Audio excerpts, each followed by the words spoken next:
From the vistas of the Grand Tetons, we welcome you to Lost River Legends. Our motto, Ex Tenebris, Latin for out from the shadows. Here we discuss Bigfoot, skinwalkers, UFOs, aliens, and other paranormal topics. We want you to join us in seeking that which is hidden and obscured from our view. We hope you enjoy the show and encourage you to reach out to us at lostriverlegends@gmail.com to share your story and leave us a message. You can also reach us at lostriverlegends.com to find access to all of our episodes, guest bios, show notes, and our blog. Prepare yourself and get settled in and comfortable as your hosts, James and Brett, enter into the realm of shadows. Enjoy the show.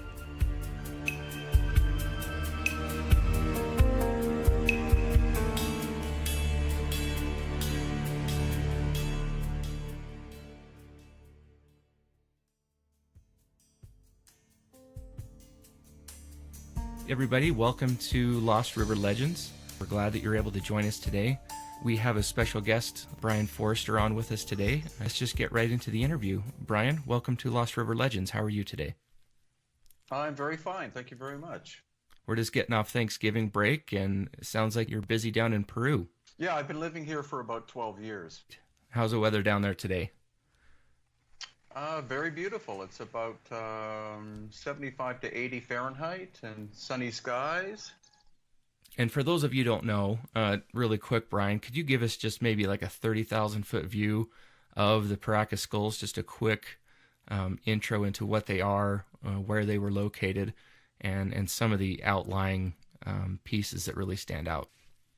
Okay, well, basically there was a culture that lived here on the coast of Peru between about 800 BC to 100 AD, and archaeologists have called them the Paracas culture because of the name of the area.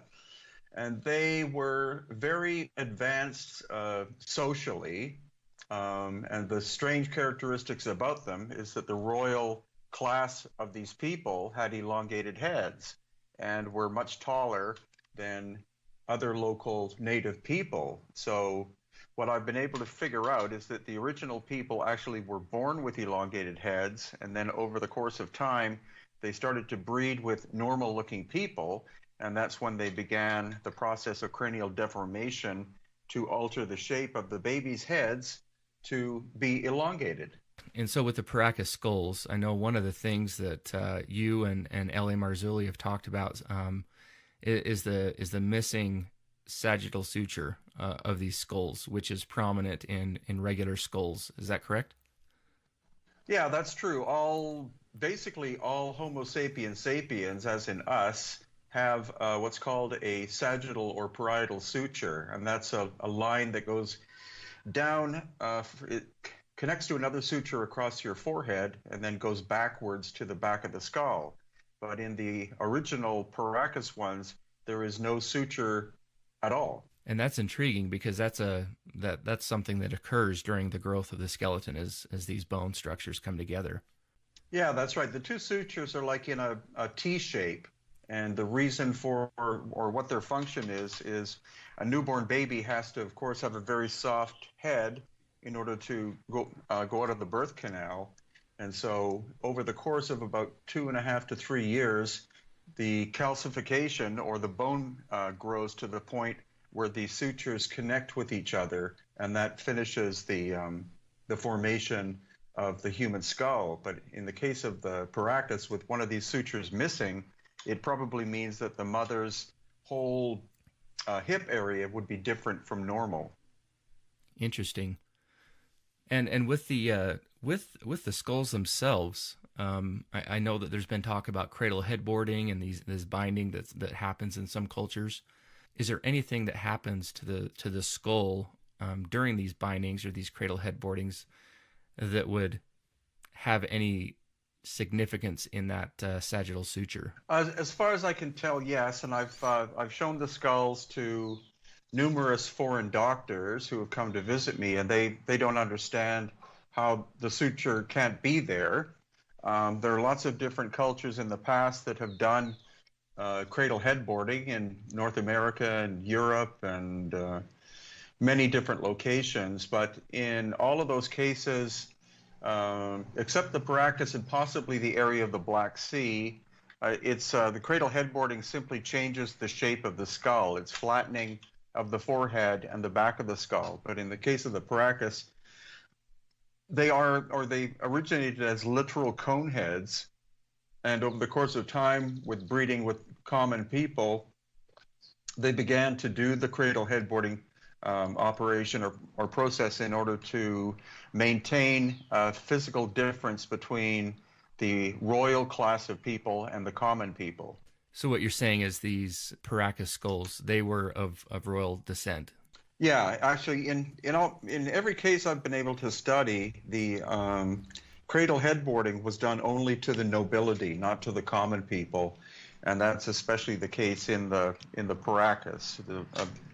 A huge difference between the look of the original Paracas skulls and what we commonly think of as a normal human skull, or even one that's been headboarded. Interesting. And so I had another question for you. So besides the skulls, were there any other parts of the skeletal structure that would belong to these skulls that were found at this site? And if so, are there any features of the skeleton that are different or as just bizarre as the skulls themselves?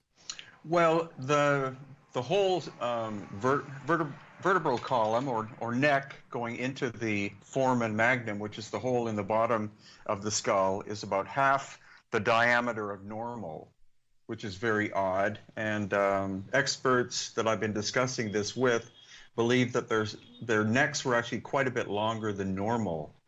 And we see that. I've noticed that I've pulled up some of Marcia Moore's work and some of her interpretations on how these Paracas people would look based on some kind of digital reconstruction based off the skulls. And there's, the cheekbones are different. The forehead, it's straight back from the brow. It's pretty amazing the work that she's been able to do to interpret what these people look like. Yeah, actually, the great thing that she's doing now is she's actually doing 3D reconstruction using exact castings of the Paracas skulls. And so that's her earlier work was all digital, but now she's moving to true facial reconstruction. Wow, that's incredible. There's going to be a higher level of accuracy doing it that way, I would imagine.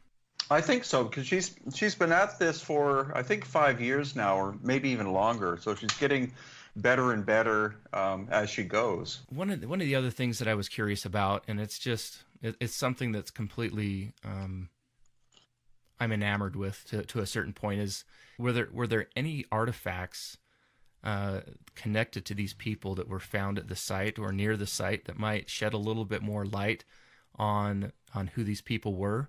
Well, they were basically a Bronze Age culture. We find bronze and gold ornaments and things like that. But in general, most of their tools were stone and not that elegantly made. But the textiles are absolutely phenomenal. They're probably the finest textiles ever created in the Americas at that time.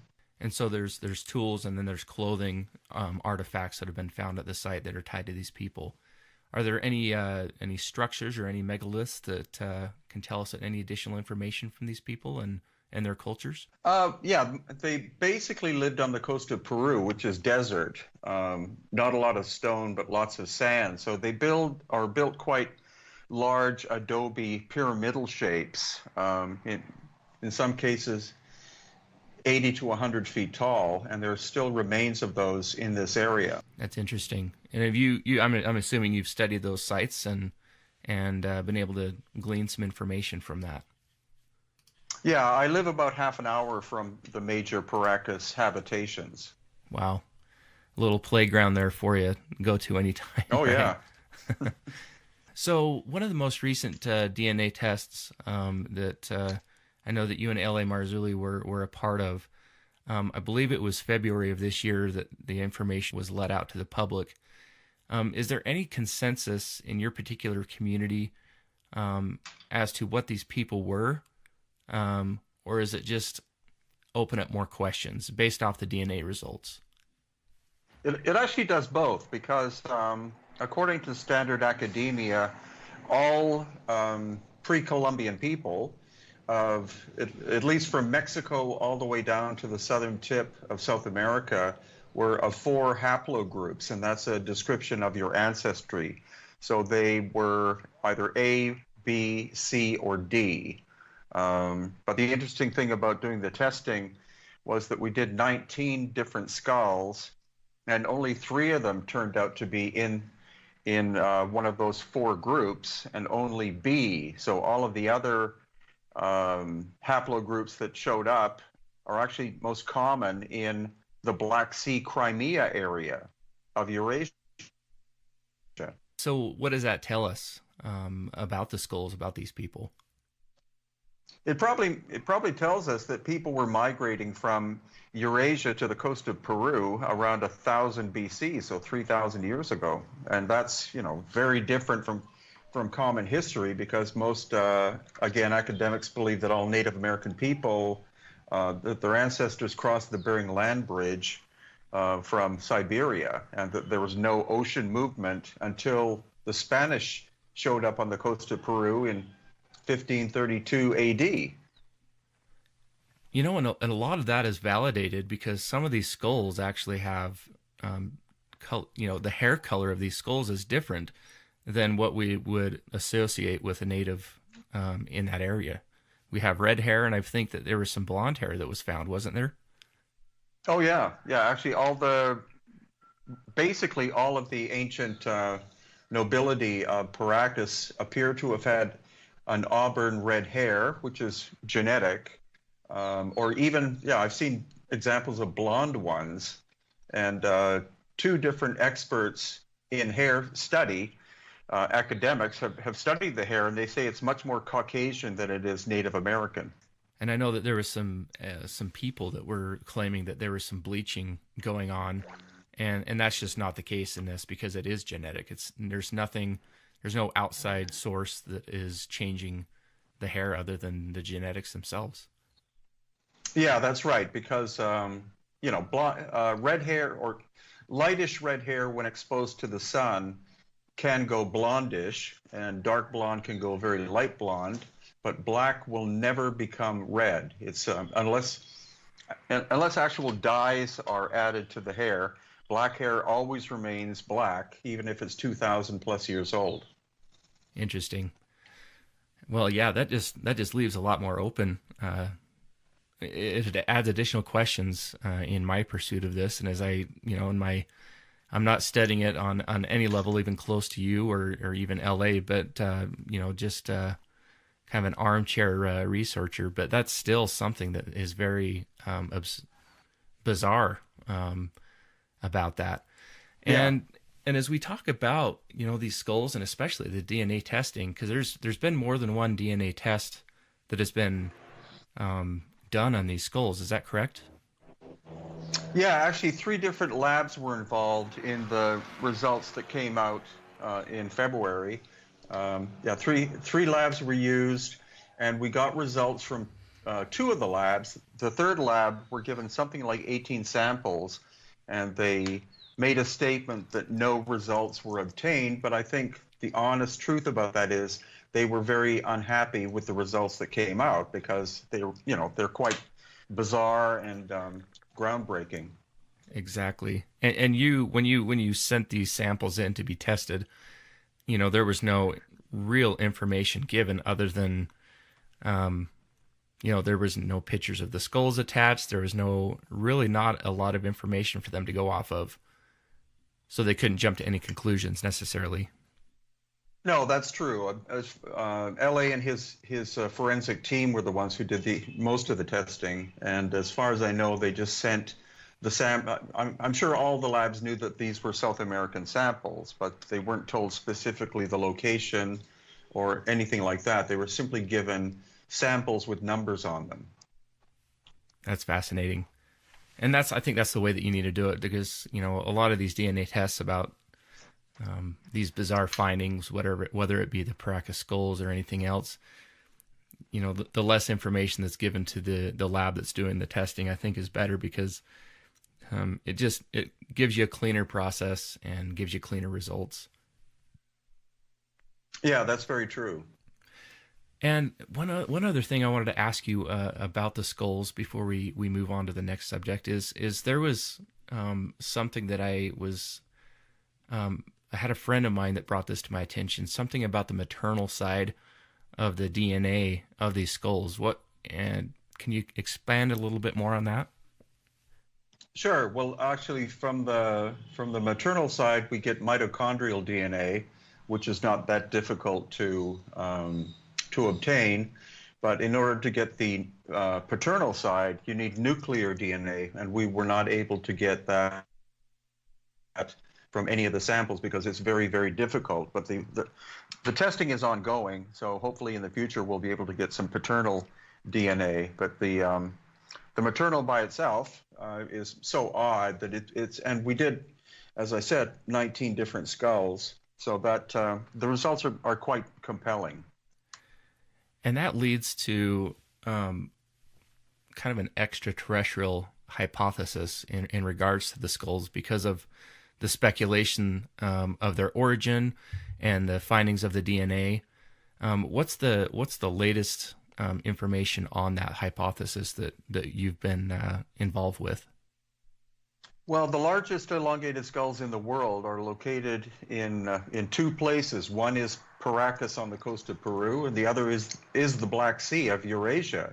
They look almost identical. So I'm going to be going to that part of the world in September of next year and see if I can take my own photographs of the elongated skulls for comparison and look for other characteristics such as larger eye sockets, which the Paracas have, the missing suture, and also these two small holes in the back of the skull, which seem to be for blood and nerve flow. So that's what's coming up.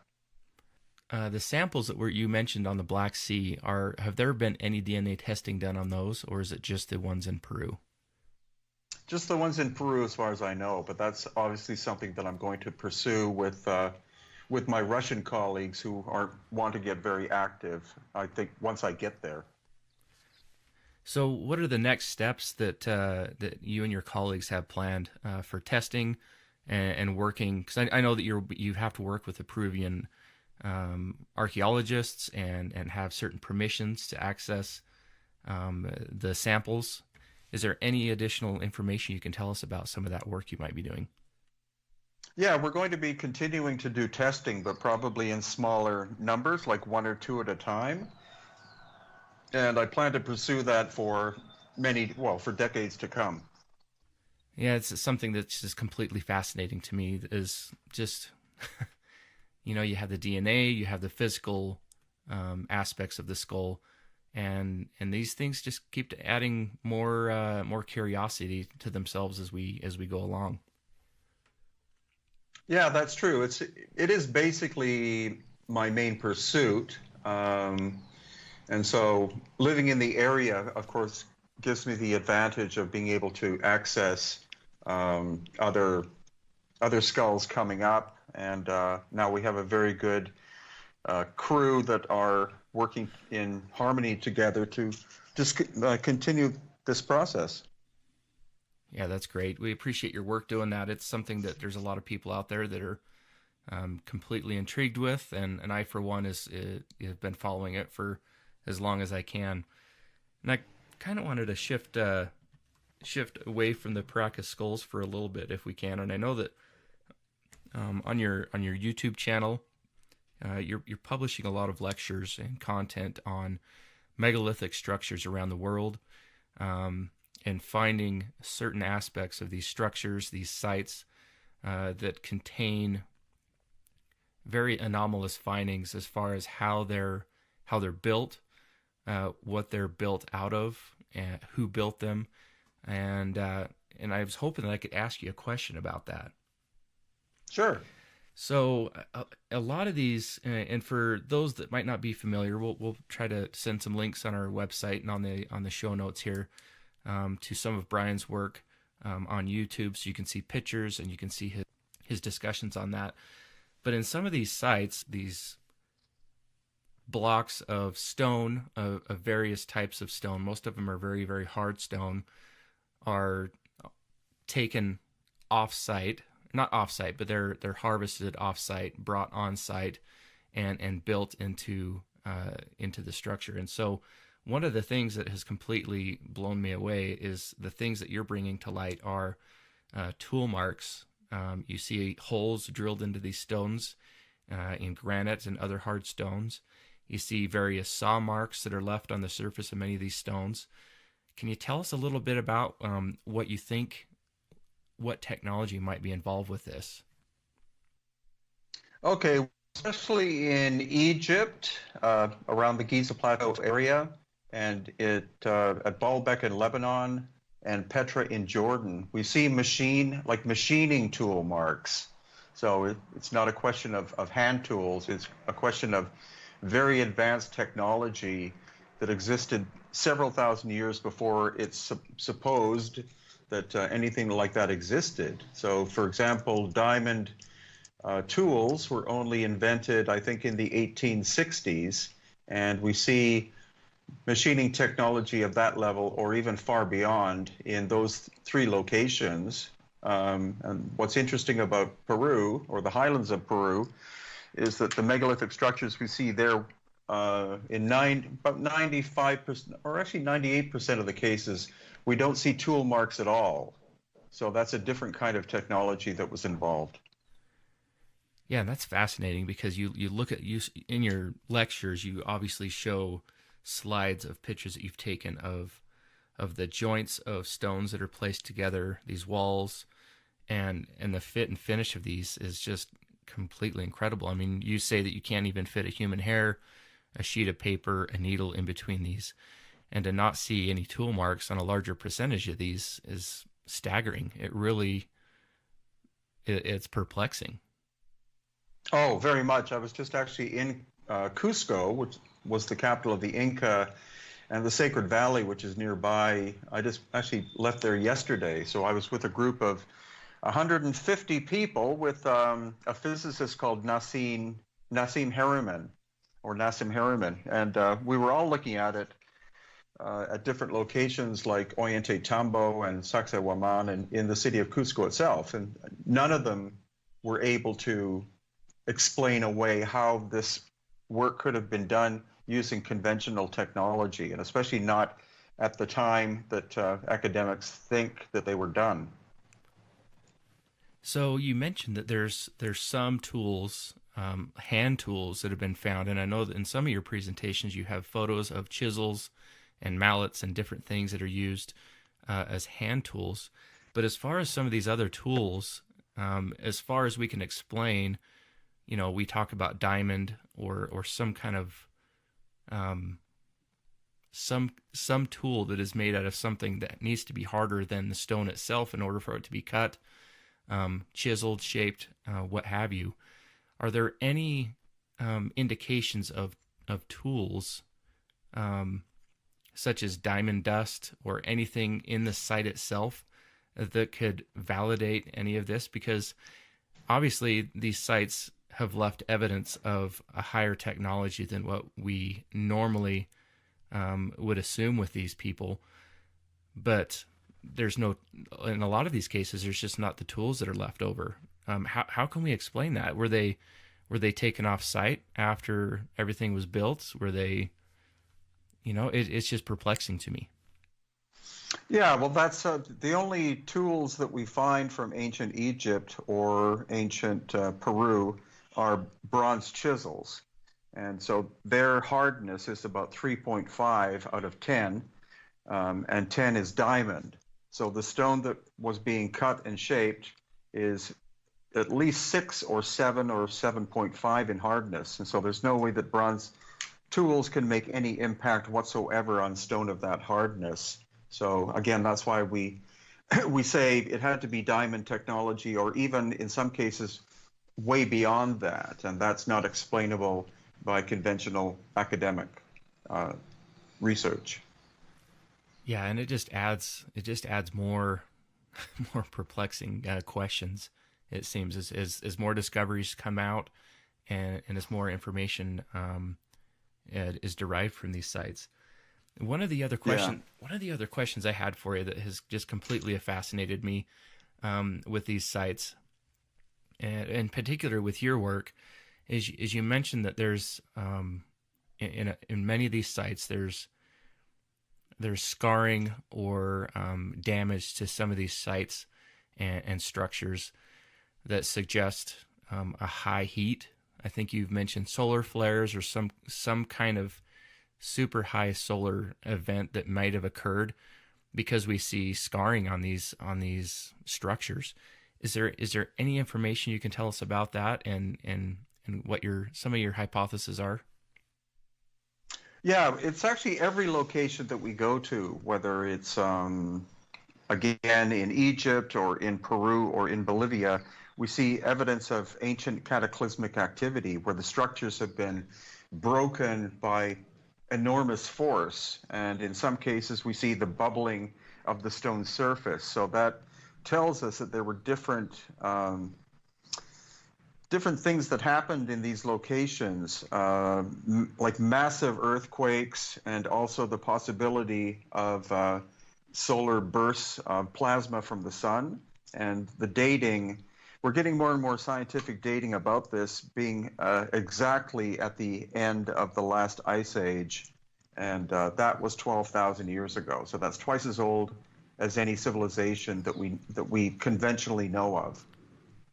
Yeah, that's super interesting to me. And one of the questions that I had while you were presenting on this in one of your lectures was, at these varying sites, you said that all of the sites have some sort of common damage with something that was related to high heat or solar. Is there any correlation to a direction of where this solar event occurred, or where this cataclysm occurred, that might tell us what direction it might have come from? Is there, did it come from the north on a lot of these sites? Did it come from the south? Was it from the top? Can you tell us any information about that? Yeah, the commonality with some locations in Peru and also in Egypt is that it came from the east, so it came from the sunrise. And we see that especially at the Ramesseum in Egypt, and also the Temple of Karnak. You see the scorching of the surface of the stone itself. In some cases, the stone has been flash high heated and then it expanded and cracked. So there is the remains of an obelisk at Karnak that is now in several pieces. And if you pick up a piece of the remains from the ground, it'll crumble in your hand. And we're talking about granite, which is a very tough and dense and compacted material. So clearly that location and some others were struck by a super hot flash of intense instantaneous heat.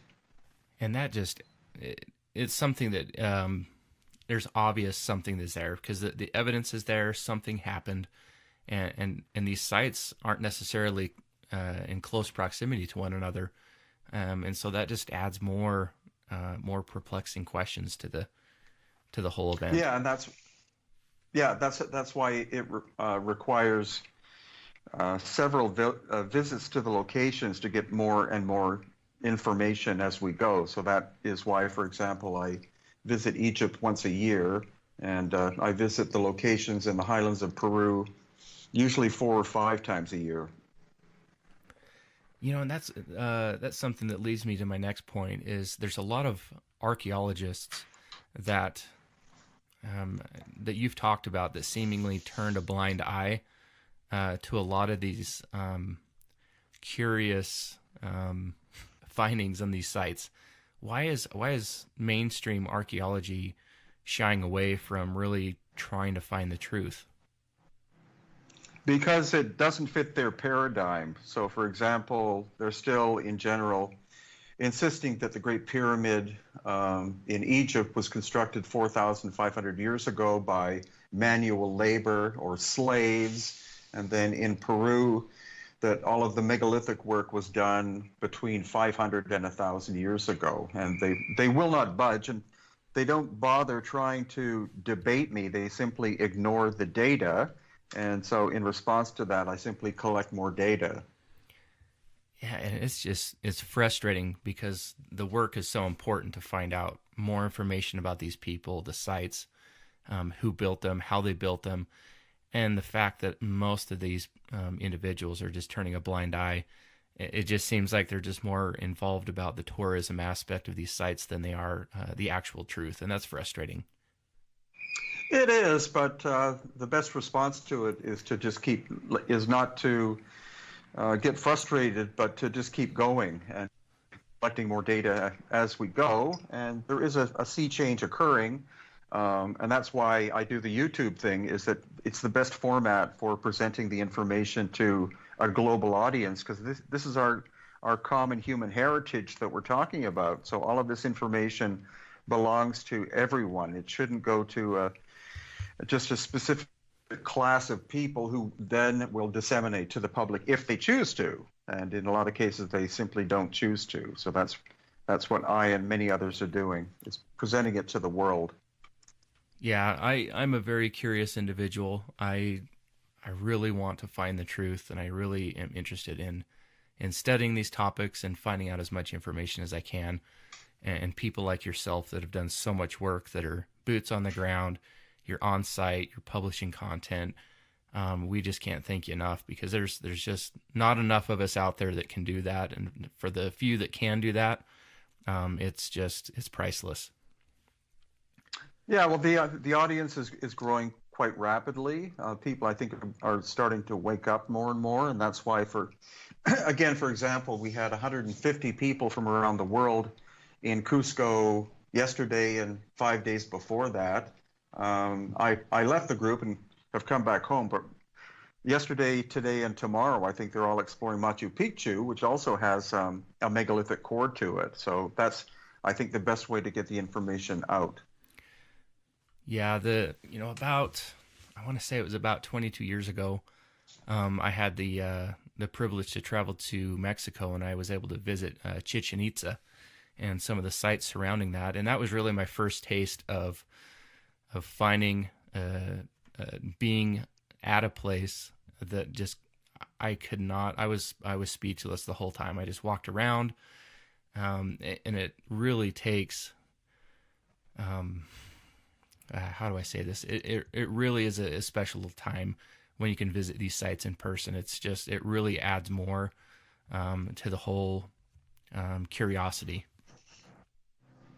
Yeah, definitely. The best thing to do is to visit the places yourself, because then you see with your own eyes the evidence. And some of these explorations have been in Mexico, and there are some megalithic aspects to places like Palenque and Teotihuacan, and some other locations in Oaxaca and also the Yucatan that show that the original constructors were megalithic builders, and then later the people we commonly know of as the Olmec and the Aztec and the Maya were inheritors of the ancient places.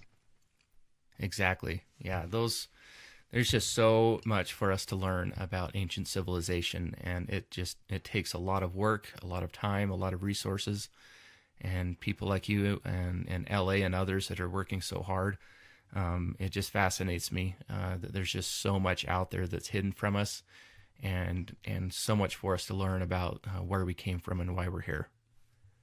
Well, and luckily it's hidden no more thanks to the internet. So all of this will be expanding. Yeah, it'll be expanding more and more as time goes on. More people will come on board, and eventually history books will, even if books continue to exist in the future, but the information will be available on an accelerating basis.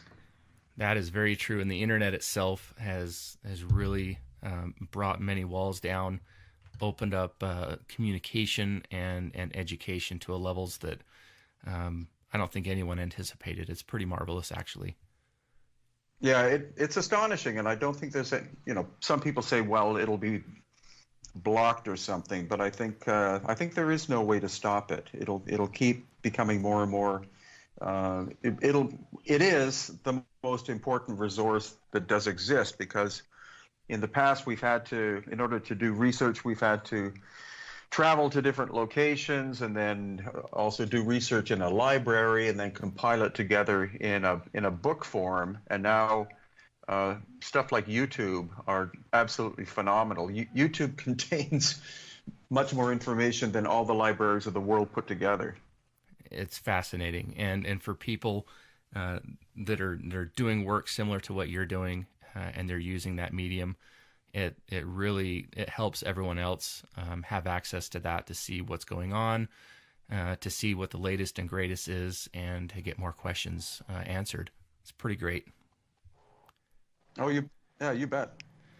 Well, I wish we could talk more. I have a ton of questions, but I know that our time is limited, and I can't thank you enough for being on with us today to share some of your knowledge about the Paracas and some of these megalithic sites. And again, we just can't thank you enough, and we appreciate everything that you're doing out there and the information that you're sharing with the world. It's priceless. Okay, well, thank you. Please contact me in 6 months and we can continue on with more. Perfect. I will do that. I promise. All right. Thanks, Brien. You have a great day, and thanks for coming on the show. We appreciate it. You too. My pleasure. Everybody, we appreciate you listening to today's episode with Brien Foerster. We just want to give a big thanks to Brien for the work that he's doing in Peru, Bolivia, Egypt, and in other parts of the world. If you want to find out more information about the work that Brien's doing, we have links on this episode's show notes on our website, lostriverlegends.com. If you've had a strange encounter and you'd like to be on the show, you can reach us at lostriverlegends@gmail.com. In addition to our Gmail address, we actually have a more secure way of contacting us, lostriverlegends@protonmail.com. This is an email platform that encrypts messages to and from senders, so if you have sensitive information that you want to pass to us, then please consider this option for communication. In addition to this, we just wanted to let our listeners know that Lost River Legends is now on Patreon. We have links to our Patreon account on this episode in the show notes, so if you have any way of supporting us in this channel, we would certainly appreciate it. And lastly, we wanted to let our listeners know that Dr. Jeff Meldrum from Idaho State University will be our upcoming guest on our next episode. Myself, along with James, are going to be traveling down to Pocatello, Idaho to sit down and visit with Dr. Meldrum in person. We're excited for the opportunity and the time that Dr. Meldrum has allowed to visit with us.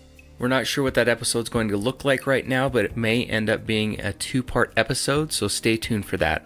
And again, we just want to thank all our listeners for supporting us and listening to our content. If you feel so inclined, we would appreciate to see how we're doing. You can visit our social channels, reach out to us, and comment and subscribe. We would appreciate it. And until next time, everyone stay safe. Bye.